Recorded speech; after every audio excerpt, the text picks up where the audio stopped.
ce mot-là, mais par les banques? Oui, depuis quelques années, on assiste à une prolifération de et commissions pour divers motifs. Par exemple, là, on parlait de la lettre d'avertissement pour compte débiteur. C'est une nouvelle création sortie de l'imaginaire un peu des banques, donc qui coûte 12 à 20 euros par lettre. C'est inadmissible. Alors, pourquoi?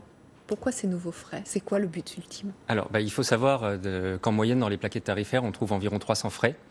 Et on ne peut pas faire des lois pour plafonner tous ces frais-là. Donc les banquiers en profitent et créent, ils ont la liberté de créer des nouveaux frais pour pouvoir se rattraper sur toutes les choses qui sont plafonnées. Typiquement, ces dernières années, on en a beaucoup parlé chez Meilleure Banque, on a vu l'explosion des frais de tenue de compte. Il y a 10 ans, aucune banque n'avait de frais de tenue de compte. Aujourd'hui, tout le monde en a et personne ne sait ce que ça couvre comme besoin, ou même comme dépense de la part des établissements, puisque si vous prenez par exemple l'ouverture d'un compte, c'est gratuit de par la loi. L'envoi des relevés de compte mensuels, c'est gratuit de par la loi aussi. Donc on ne sait pas ce que recoupe en fait derrière ces frais de tenue de compte. Et alors, vous avez sans doute interrogé les banquiers, ils vous répondent quoi? Ils ont jamais été très précis sur ce sujet. On n'a jamais eu de réponse. Mais est-ce que vous pouvez, par exemple, crédible. vous souscrivez un nouveau contrat dans une nouvelle banque? Vous voyez ce fascicule, effectivement, qui vous est remis à l'ouverture d'un compte. Vous le lisez entièrement, ce qui n'est pas toujours le cas. Est-ce que vous pouvez contester en disant, moi, ça, je ne suis pas d'accord, les 13 euros pour l'envoi d'une lettre, je conteste, ça, je veux pas, ça, je veux pas. Est-ce que c'est possible ou pas? Alors non, si c'est à l'ouverture d'un compte, vous ne pouvez pas contester. Les tarifs sont à prendre ou à laisser, tout comme dans votre supermarché, vous n'allez pas contester le prix de la baguette ou du kilo de pâtes. En revanche, si vous êtes déjà dans une banque et qu'elle vous facture quelque chose, vous avez toujours une marge de négociation puisque les banquiers sont des commerçants. Si vous êtes un bon client, vous pouvez négocier et sans doute avoir un rabais, notamment sur vos frais d'incident. En revanche, et c'est ce que disait l'étude, si vous êtes un client déjà en difficulté, vous allez avoir du mal à négocier avec votre banquier puisque vous n'avez pas forcément de proposition de placement d'argent à lui proposer en échange. Ah oui, donc en fait, vous ne l'intéressez pas, c'est ce que vous êtes en train de nous dire. Alors, en tout cas, vous ne l'intéressez pas commercialement, mais comme on le disait au début, ces frais sont quand même assez rentables pour les établissements. Oui.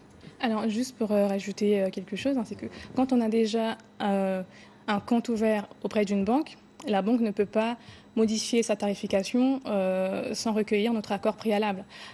Ça se traduit comment dans la pratique? C'est que la banque doit nous adresser un courrier et dans ce courrier-là, elle doit préciser que nous avons un délai de 2 mois pour refuser la nouvelle tarification.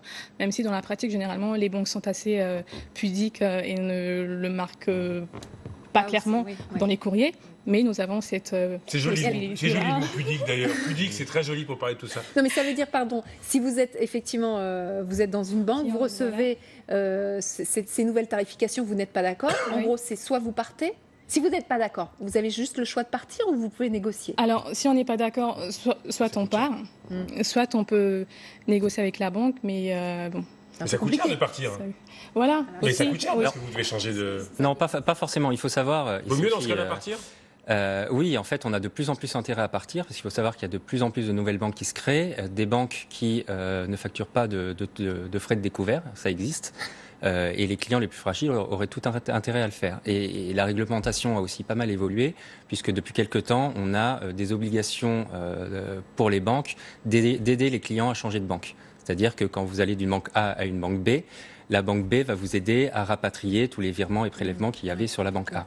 Donc il faut aussi faire jouer la concurrence pour un peu se débarrasser de toutes ces tarifications même abusives. Si l'enquête de 60 millions de consommateurs révèle que toutes les banques sont à peu près logées à la même enseigne, peut-être à part la banque postale. Moi je dirais que toutes les banques traditionnelles sont à peu près logées à la même enseigne, mais dans les nouveaux acteurs, typiquement chez les banques en ligne, vous n'avez pas de commission d'intervention, elles ne vous sont pas facturées. En grande majorité des cas. Ceci étant, les banques en ligne ont aussi souvent des conditions de revenus qui font que ce n'est pas forcément ouvert à tous les clients. Donc pas tous les portefeuilles, effectivement. Exactement. Vous parliez effectivement de la rémunération des frais liés aux incidents qui sont extrêmement rémunérateurs. Regardez, ces frais donc, représentent 30 à 35% du chiffre d'affaires des banques, soit 6,5 milliards d'euros par an. C'est ça aussi, les banques comptent sur ce fonctionnement-là. Elles ne peuvent pas s'en se passer, en fait. Elles jouent là-dessus.